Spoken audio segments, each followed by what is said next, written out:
Ayan po mga kapatid, magandang umaga, tanghali, hapon at gabi saan man sulok ng mundo. Ayan po, binabati ko pa kayo ng magandang araw po sa lahat. At narito naman po ako at merong ibabahagi sa inyong isang video na may panoorin po ninyo at magbibigay aral po ito sa ating mga manonood. Ayan, na meron pong isang pasyenteng lumapit sa akin dahil po sa kanyang karamdaman na babalik-balik siya sa doktor na hindi gumagaling. At nang matignan ko ay meron pala siyang sakit na espiritual na isinabay lang sa pisikal para hindi mahalata ng mga taong gustong sumuri sa kanya. Nang matignan ko ay at mapasampa ko ay sumampa naman ang espiritong gumagambala sa kanya. At hindi ko na po pinatagal mga kapatid at agad ko na pong dinilitan.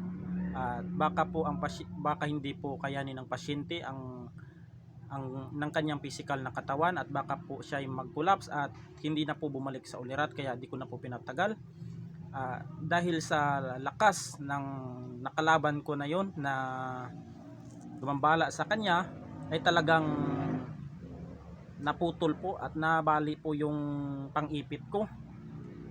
Ayun, at sa umpisa po nang gagamot ako, ngayon lang po ako nabalian ng pang-ipit dahil sa lakas po ng aking kalaban at di ko na po pinatagal at baka di ko na binigyan ng tsansa. Ayan, at sa awa ng Panginoon ay talagang gumaan po ang kanyang pakiramdam at sana tuloy-tuloy na po ang iyong pagaling. At ang natira po inyong sakit na pisikal ay doktor na po ang bahalang gumamot sa inyo, sapagkat ang spiritual po ay kinalas ko na yan. At meron din po akong niresita sa kanya na isang halamang gamot na ito ay epektibo din sa pagtanggal ng kanyang karamdaman sa pisikal. Kung gusto niya pong sundin yung aking pamamaraan na yun, ay mas maganda, mas mainam, kasi ang halamang gamot po mga kapatid ay wala pong side effect yan at talagang napakainam po na panlunas sa ating karamdaman pisikal. Ayan, at bago po ako magsimula ay ipakita ko sa inyo at sinashoutout ko ang aking mga kaibigan na mga antingero, antingira at ang mga maestro at maestra at sa lahat ng mga nagtatahak at nag-aaral ng mga lihim na karunungan. Kayo po ay binabati ko po ng magandang araw na may patuloy po tayo sa pagtulong sa ating kapwa para malunasan, matulungan at mabigyan lunas ang mga taong humingi sa atin ng tulong at magkaroon ng kagalingan sa pamamagitan ng mga banal na pangalan. Ayan po. Dito na lamang po at God bless us all at akin ang ipapakita. Tinatawag ko ang mismong gumagambala sa taong ito, saan ka man naroroon. Al, Adoy, Sadas, Amara, Hobi, Shiraye, Adyo, Birimi, Aidat mi.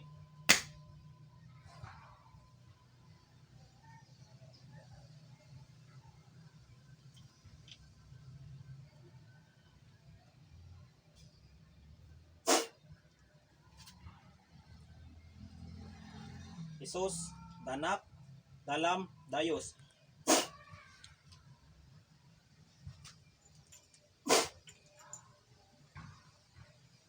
Mata makamitam, mamitam, maipo, malamurok nila. Iksisi, uri, inmi, iksi, dugkub. Yuhi, yuhub.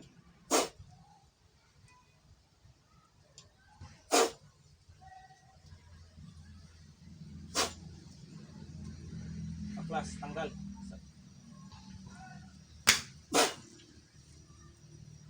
Baklasan mo na. Ha? Baklasan mo nga. Tanan, baklas ara sa ulo, tanan. Sa ulo. Sige, pilakran tanan. Tanan sa tiyan. Darwa ka lima. Tanan. Baklas, tanan. Sige. Mamaya dra na. Ha? Puh! Tanggalaran, tanan, tanggal. Ha? Ginagabala mo ya. Sige, tanggal, tanan. Sige, pilakran.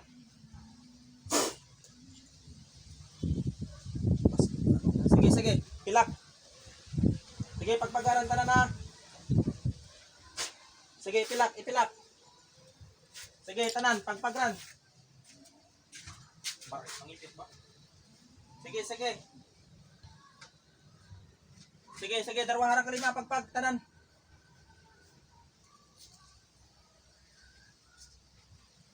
Bari, ito na, kailan ka kano, bari, kita na ang ano. Yung ano din. Sige, bakbak, tanan.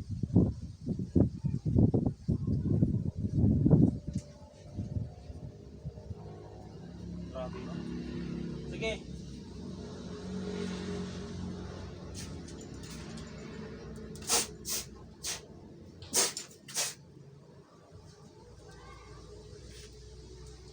Ho! Baklas, tanan. Tanggal. Sa ulo. Tanggal. Lupe, tanan na. Mamaya na. Sige. Ipilak nyo ran tanan. Sige. Sige. Tinatawag ko ang kidlat ni spiritual. Tanggal. Yan, pagbuhayin niya. Diyos ng anihan. Diyos na pumupugot ng ulo na ibang Diyos na kinatatakutan ni Lucifer. Buksain ang espiritong ito sa ngalan ni Yahweh. Ho! Patay ka. Patay. Nang, itaw.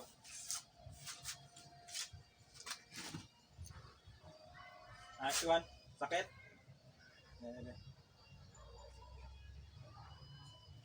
Sa ano? Sa sike. Sabi nga. Kita pagbuhay yun ay. Ito pang rin, no? Kita mo? Kita taas kita ran. Utod kita ng ano, pangipit, oh. Kaya sa babo na kang imbulong ano, kaya lata ka utod mga mo yang ano. Utod kita na.